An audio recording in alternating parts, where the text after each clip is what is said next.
डिंपल यादव का चुनाव लड़ना लगभग तय बताया जा रहा है। डिंपल यादव के नाम का बस औपचारिक ऐलान होना बाकी है और रामपुर से सपा उम्मीदवार के नाम पर अभी भी सस्पेंस बरकरार है। आजम अखिलेश की नाराजगी के बीच नाम का इंतजार चल रहा है। देखिए, उपचुनाव की बारी है और वहां कौन कौन कैंडिडेट होगा। आजमगढ़ से तो नाम सामने आ रहा है, उस पर बस औपचारिक ऐलान होना बाकी है, वो है डिंपल यादव का। और दूसरी खबर ये है कि आजम और अखिलेश के बीच जो तनातनी बताई जा रही है, इस वजह से रामपुर उपचुनाव में कौन होगा प्रत्याशी, इसका नाम सामने नहीं आ पाया है।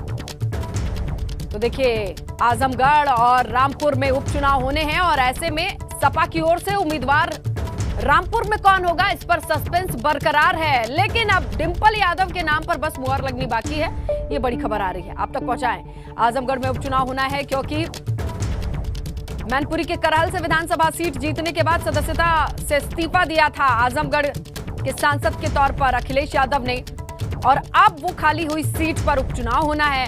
ठीक ऐसे ही रामपुर में आजम के रामपुर सीट जीतने के बाद विधानसभा में सदस्यता से इस्तीफा दिया, जहां वो पहले सांसद हुआ करते थे। चलिए, ज्यादा जानकारी हमारे सहयोगी शैलेश अरोड़ा का रुख करेंगे, उनके पास है।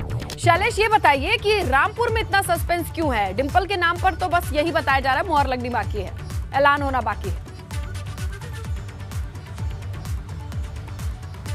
देखिए, डिंपल का नाम जो है वो तो आजमगढ़ के लिए तय है, लेकिन रामपुर की अगर बात करें तो सस्पेंस इसलिए सबके सामने है कि नाम आया नहीं। और इस बीच जो अखिलेश यादव और आजम खान के बीच की दूरियां सबने देखी है, उसके बाद सबकी निगाहें हैं कि आखिर वहां से प्रत्याशी किसको बनाया जाएगा। क्योंकि अब से अगर कुछ दिनों पहले हम जाते हैं, जिस समय आजम खान जेल में थे और ये चीज़ें निकलकर सामने नहीं आई थी तल्खी की, तो उस समय एक चर्चा चली थी कि इस बार जब चुनाव होगा तो वहाँ पर आजम खान की जो पत्नी है उनको भी प्रत्याशी बनाया जा सकता है। लेकिन अब इस समय जो हालात है, उसके बाद ये देखना होगा कि वहाँ पर मोहर किसके नाम पर लगती है। अगर आजम खान की पत्नी नहीं, तो उनकी जगह जो प्रत्याशी होगा वो क्या आजम खान की सहमति का होगा या सपा अपने स्तर पर ये तय करेगी। तो ये सारी चीज़ें जो है ये भी बताएंगी कि आखिर अंदर खाने क्या चल रहा है। अगर कोई प्रत्याशी ऐसा निकल कर आता है जिसमें आजम खान की राय नहीं ली जाती या उनसे जुड़ा नहीं होता, तो ऐसे में चीज़ें और स्पष्ट हो जाएंगी। तो सबकी निगाहें जो है वो रामपुर की सियासत पर लगी हैं कि वहां से किसको प्रत्याशी बनाया जाता है। क्योंकि शैलेश, देखिए, अब तो आजम बाहर हैं, जेल में नहीं है वो, अब वो बाहर हैं, अब क्यों इस बात की देरी है? जिस तरीके से डिंपल का नाम सामने आ रहा है, बातचीत करके, मशवरा करके, लेकिन पेच तो यही है ना, अखिलेश और आजम की बात कहाँ हो पा रही है? बिल्कुल, देखिए, डिंपल यादव के नाम की भी अगर बात करें तो देखिए, अभी औपचारिक ऐलान जो होना है वो बाकी है, यानी नाम तय है, इसमें कोई दो राय नहीं, लेकिन ऐलान होना बाकी है। और जैसा देखिए, लगातार एपी गंगा दो ही नाम बताता आ रहा था कि जब ये स्थिति आई कि उपचुनाव होंगे दोनों जगह पर, तो आजमगढ़ से डिंपल यादव का नाम एपी गंगा पहले से बता रहा था कि उन्हें उतारा जा सकता है, और देखिए वैसा ही होता हुआ नज़र भी आ रहा है। दूसरी चीज़ अगर बात करें रामपुर की, तो वहाँ की जो सियासत है, वहाँ की तस्वीर देखिए बदली है कुछ समय में।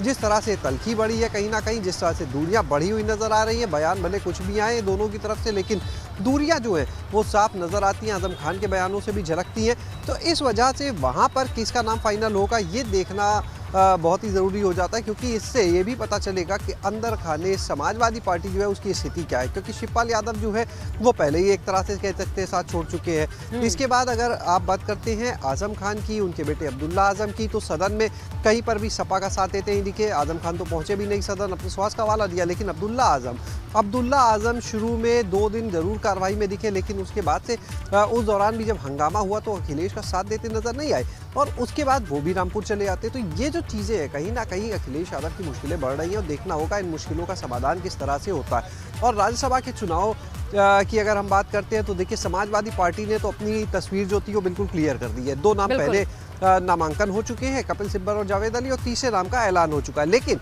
अब निगाहें भारतीय जनता पार्टी पर भी टिके, क्योंकि 11 सीटों की अगर बात करते हैं तो 3 देखिए सपा निकाल लेगी और 8 सीटें भाजपा निकालेगी। लेकिन वो 8 लोग कौन होंगे जिनको राज्यसभा भेजा जाएगा, इनकी कोई औपचारिक सूची नहीं है, लेकिन ये जरूर कहा जा रहा है कि आज से भाजपा भी अपने नामांकन शुरू कर सकती है, क्योंकि 31 मई जो है वो अंतिम तिथि है इसके लिए नामांकन की। तो ये माना जा रहा है कि आज से भाजपा के नामांकन भी शुरू हो सकते हैं, और बीजेपी खेमे से ज्यादा उम्मीदवारों के नाम सामने आने वाले हैं। ऐसे में देखना होगा कि नामांकन कब शुरू होता है, किसका किसका नाम सामने आता है, ये भी देखना बेहद अहम होगा। शैलेश, शुक्रिया तमाम जानकारी के लिए। तो देखिए, अभी रामपुर से कौन होगा उपचुनाव में कैंडिडेट, समाजवादी पार्टी की ओर से स्पष्ट नहीं है।